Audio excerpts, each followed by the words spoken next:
Welcome everyone. Welcome to our today training about basics in Microsoft Excel. We'll start with basic or descriptive statistics and go ahead with inferential statistics. I hope today training is very important and very brief, but it covers everything anyone can need to analyze social science or educational data.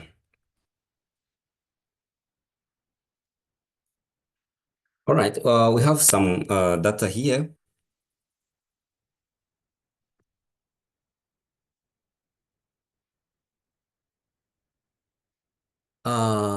We have how many students? 32 students. And you have performance questions, about 11 questions. And you have pre-test scores. And you have post-test scores. So these are multiple choice type of questions in performance testing. And we just have letters, answer choices. So the first thing to do is you come here and we need to mark to get scores. All right. So here again is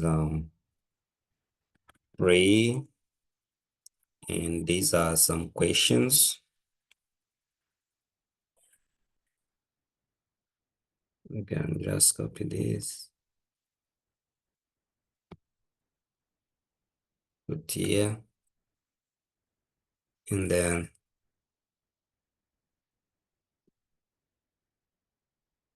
here.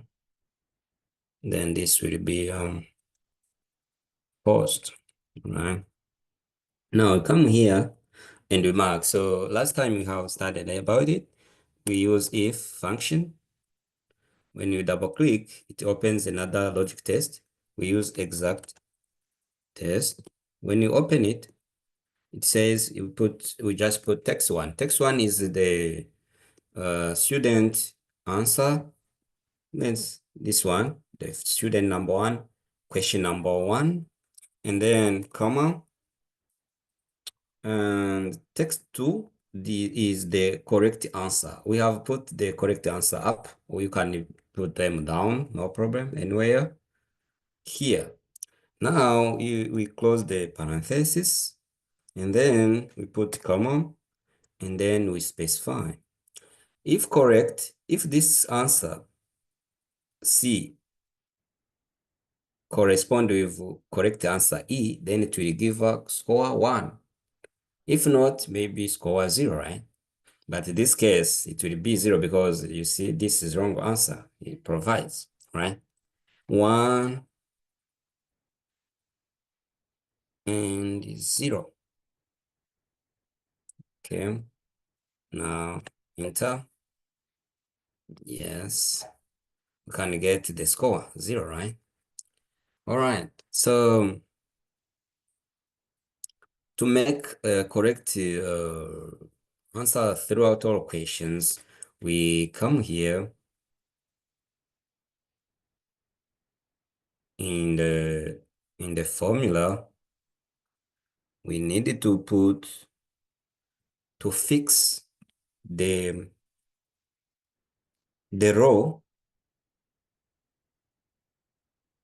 no, the column of correct answer. So we use a dollar sign here between D and D2, all right?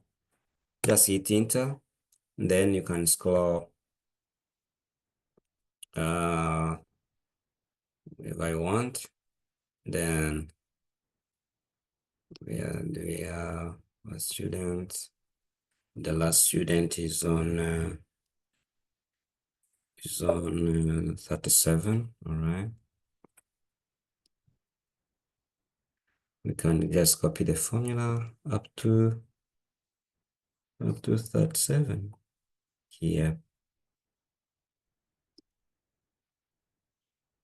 So get everything. Now we have scored, giving a correct answer 1 score and the wrong answer 0 score, right? Okay, now here we can come and calculate the average or sum. Can calculate mean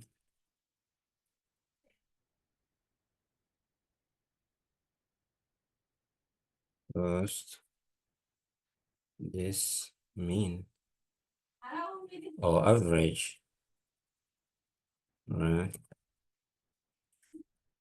Right. Now we can come here, say average, and just for play, how to start from here until here, right? Equal. They are in decimals. If we want percentages, you can just come here, edit the formula,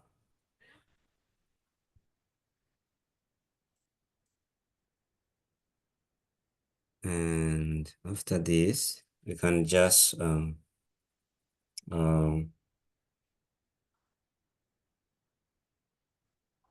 time 100, right? All right, you can get this. So we can do the same to the post here. Average on post here, close parenthesis, then times 100, right? Then hit, all right? So we can see here, we can copy down here. All right, so we can get the score we want, right? Now we have mean for pretest and the mean for post-test, right? So this is the first phase. Now we can continue descriptive statistics. We want to calculate the frequency so that we can plot histogram, right? Histogram. Histogram is from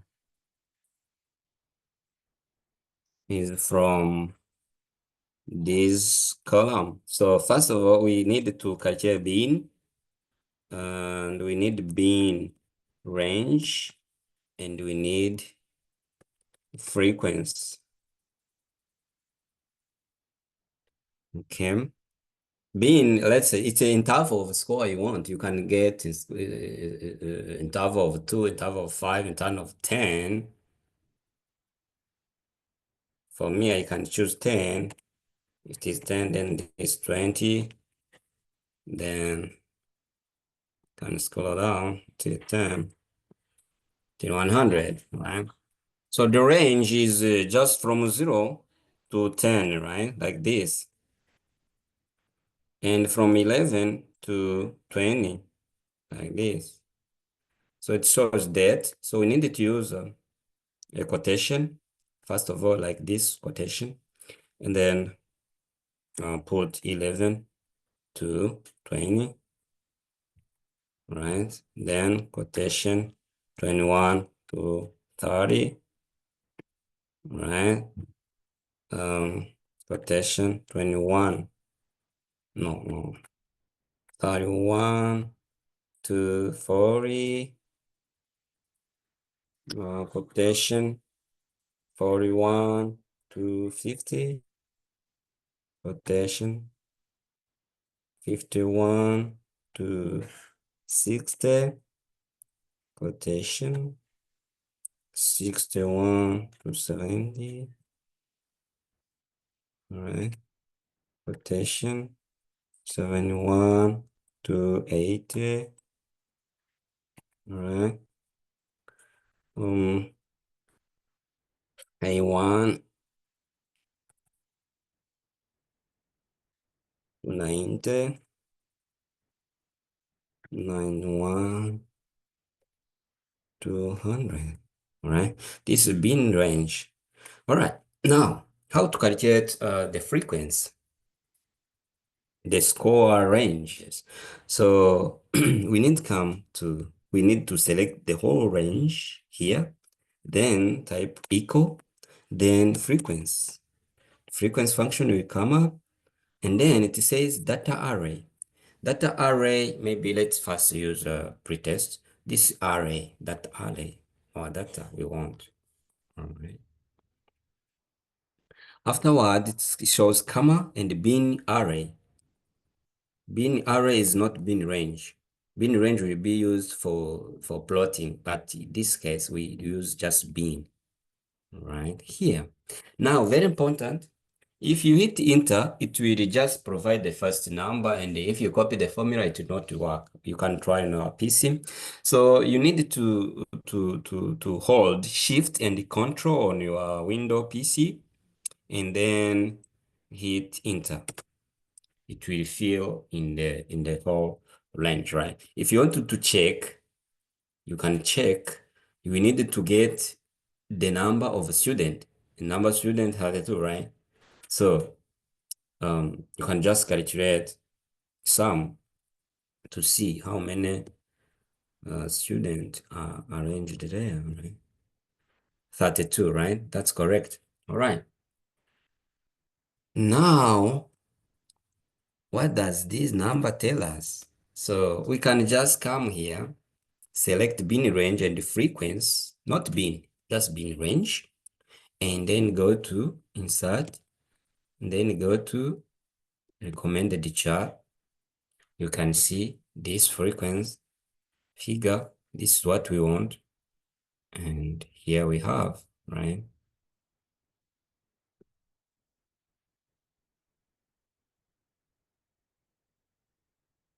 Here we have, right? Now we can click on these bars and just right click, format data series, and gap width. We reduce gap width so that they are stuck together. This is histogram, right? Now it shows that only two students have got score between 0 and 10. All right. Five students have got scores between 11 and 20. Seven students have got score between 21 and 30. And 10 students have got score between 31 and 40. What about six students? Oh no, five students have got score between 41 and 50. And the three students have got 51 to 60 score. So no one got more than 60 scores in the pretest, right? You can calculate also in the post-test and see what happened. All right, that's number two. I hope you got how to calculate and plot histogram. We need these scores, and we can take to another sheet. You can just press here. You see, if you use Control V, paste, it will not work. So that's why we come here. We need to paste the values only, because values, we don't care of formulas, right? Now, we can go down and calculate some descriptive statistics. The number one is mean. Although these are mean for each student, but we need to calculate mean for the whole class. Mean or average. Here we come. We use average and just select the data you want for play, then hit enter. We can get mean of 32, right? Here, we can just scroll to copy the formula and get the mean or average from post test, right? So here we can get 32.9 and 30 for post, all right? All right, now, um, another is maximum. maximum, minimum, let's say, oh yeah, all the values you can calculate, but maybe what we need is standard deviation. Standard deviation just equal, then type standard deviation S for the sample,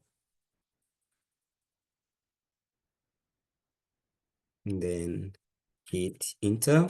You can see it's 12. It means this dispersion of this score mean how far the scores are from or towards the mean. All right, what about the post? Can you see 14? All right. Now what we want is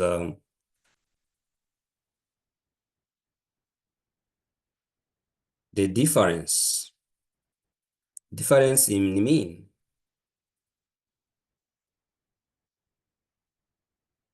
How much difference from post to pretest equal this post, then minus pretest.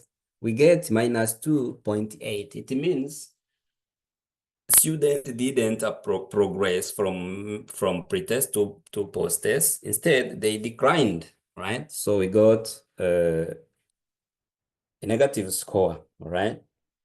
Now, we also need average standard deviation for these groups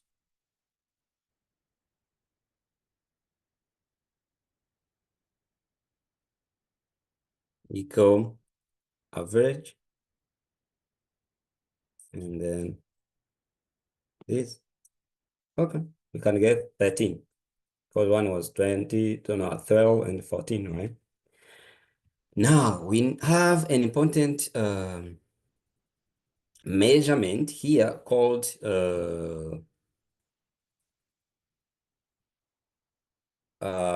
learning gain. Learning gain.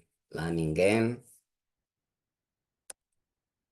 You can see this in many papers. Learning gain. Learning gain actually is a kind of mean difference. It's similar to mean difference because you take, it's like how much did you learn from pre to post. That's why it is a mean difference. Post minus pre, right? Same as mean difference, right? But how about normalized learning gain? Normalized learning gain is G, something like this. It is the mean difference. It is the mean difference, this one, over the maximum score. The maximum score would be like 100 minus pretest score, this one. Okay. So you can get negative 0.04, right? You can also calculate the learning gain percentage if you want.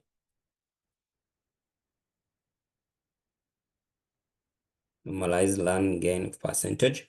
So this number this number times 100. All right.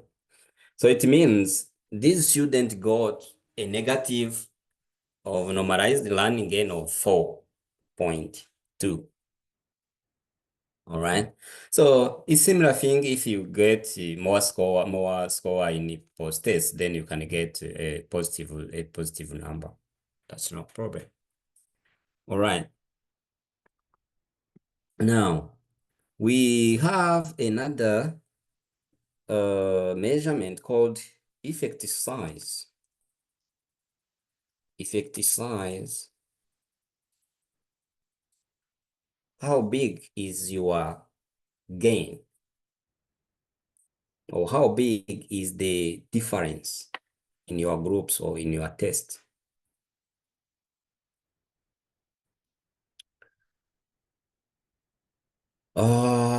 Most of the time we use Cohen effect size, Cohen's D.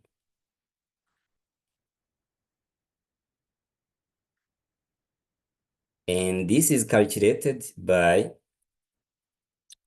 the mean difference or learning gain, the mean difference divided by average standard deviation. This is it. You can also calculate its percentage with no problem. And you can get a positive number if you have more score in post test. All right. Now,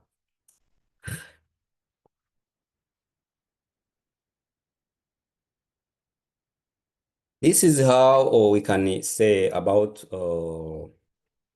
descriptive or basic statistics. Now you can go ahead and calculate inferential statistics. We can calculate since we have two things. We have pre and post test. We have two scores of one group. This is one class of student who repeatedly performed pre and post tests. So we can see if this difference of minus 2.8 has effect or has a statistical significance, right? So here, t-test can perform it equal t-test is here, hit it. It asks you array 1. Array 1 is the test number 1, pre-test, all right? And it says comma, then array number 2.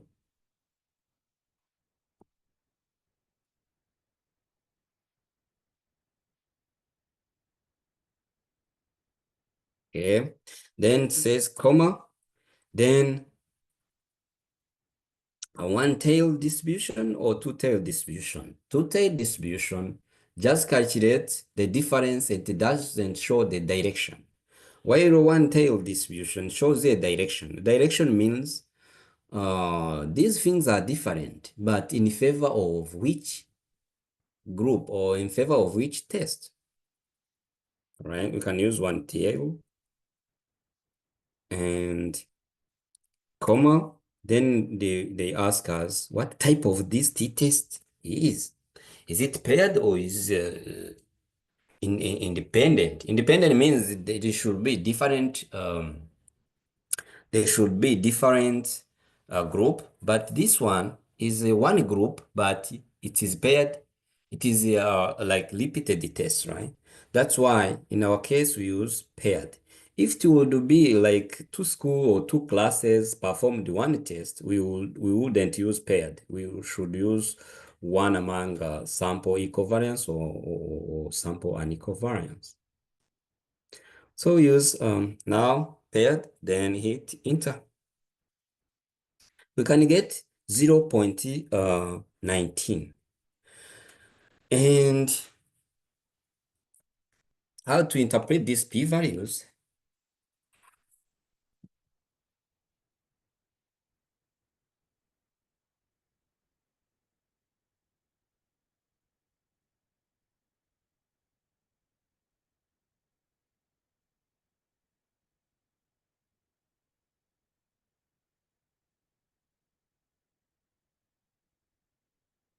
In social science or educational research, we use three levels. Let's say This is intervals, and this is probability value, what we call p-value. All right.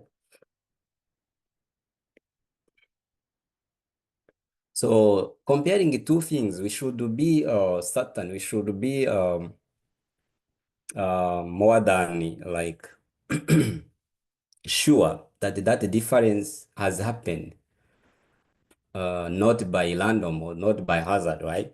But it really happened by the difference. Let's say the first level is when p-value should be less than 0.05. Actually, this is 5%. In that case, we should be sure about 95% that difference didn't happen by random. The first level is p-value less than 0.1. So this is 1%. In that case, we should be sure 99% that that difference didn't happen by hazard, right?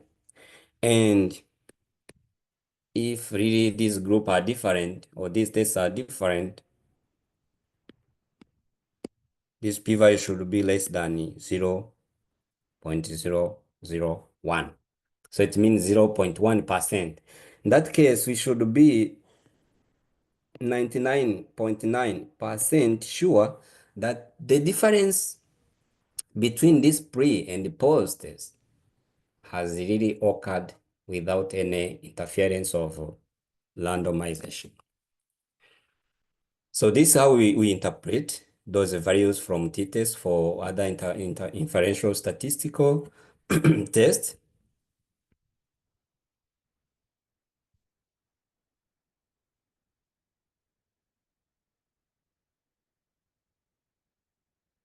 Now, in this case, we can see our value is 0.19. It means 19%. So this is more bigger than 0.05, our first level of significance. And we should declare that, of course, our intervention didn't have effect. In fact, it provided a decline. But though our pre-test is more than post-test, but that difference, this mean difference, doesn't have any statistical difference.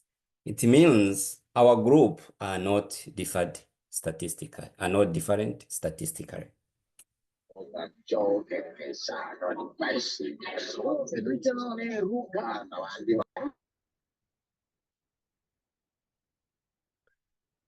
All right. So we can also explore other statistics when you want to perform, depending on the group, as we have seen in the last training. You need to come here and check if you have data toolpath. If you don't have, you go to File, you go to Option, you go to Add-on,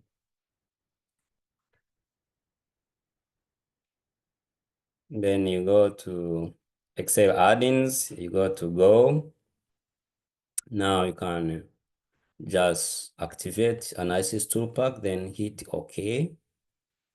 And you should have your data analysis toolpath here when you open data ribbon. If you click here, you can see many tests. You have ANOVA single factor, ANOVA correlation, covariance, descriptive statistics, exponential smoothing, FT test, Fourier analysis, histogram. We have moving average. You have random number generation, rank, percentile, regression, sampling, t-test. We have t-test as we use with formula, but you can come here to use like a function, and the z-test. So some people said an Excel content is not powerful and can't analyze, but you can see how much can be useful. All right.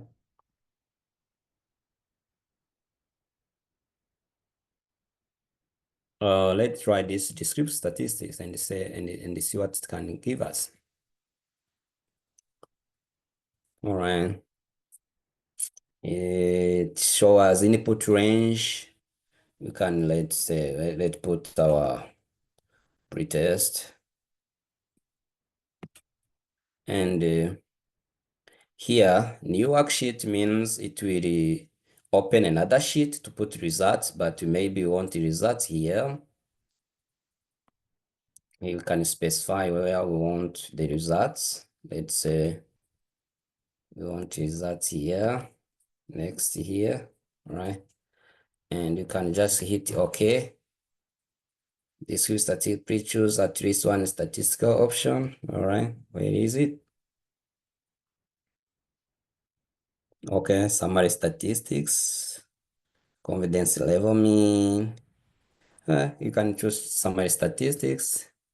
Let's go with this. You can see just one click, it gives everything. The mean, you see the mean we have calculated. We find 32.9. Let's check. Is the same thing we use with formula. It gives standard deviation, it gives median, mode, standard, sample value, kurtosis, skewness, range, minima, maxima, everything it gives you, all these descriptive data. Let's try t-test as we did. And we use paired. All right.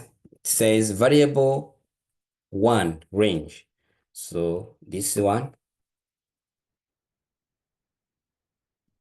Okay.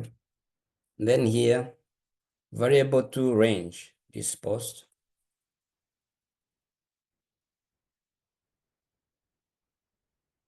All right. Then hypothesis mean difference.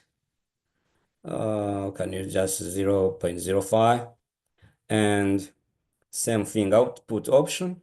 Do we need a new sheet or do we need output range? Let's use same sheet and define where it should put t-test paired here, just here, and hit OK. All right, this is a t-test paired, the two sample for means. Variable ones means is because it's one we started with is this pre, and the variable two is this post. As you can see, the mean here, the variance here, the observation is the number of sample, the number of participants. The correlation, how much this pre and post are correlated, this positive correlation, but it's low.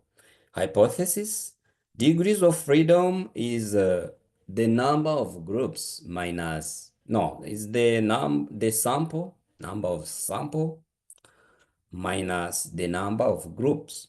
In this case, since it is a paired, so it is a paired to one group. So we have a one group of student. That's why it took 32 minus 1, and we can get degrees of freedom 31. But if these are different group, let's say class A and class B, it would take 32 minus 2, and we would get degrees of freedom as 2 when it is not paired, when it is independent. All right, we can get T statistics, and you can get p-value, you can get T critical. Before inventing p-value, they use T statistics and T critical. They say when T statistics is greater than T critical, then there is a difference. But we no longer use these ones because we have seen the level of significance using p-values. And you can see this P, if you extend, you can see it provides everything like one tail and two tail as you want, but both one two tail and one tail. There is no or statistical significance difference between these tests, pre and post. All right, guys, this is it, and I hope you can explore other tests. Let's say you have three groups, maybe class 1, class B, and class 3. Or maybe you have three tests. Maybe you have pre-test, post-test, and uh, another test, the third test. You can use just ANOVA as we have described last time. But probably we clarify the other test we have discussed last time in the next training while using SPSS. So let me know if you have any question for clarification. Otherwise, we can stop here.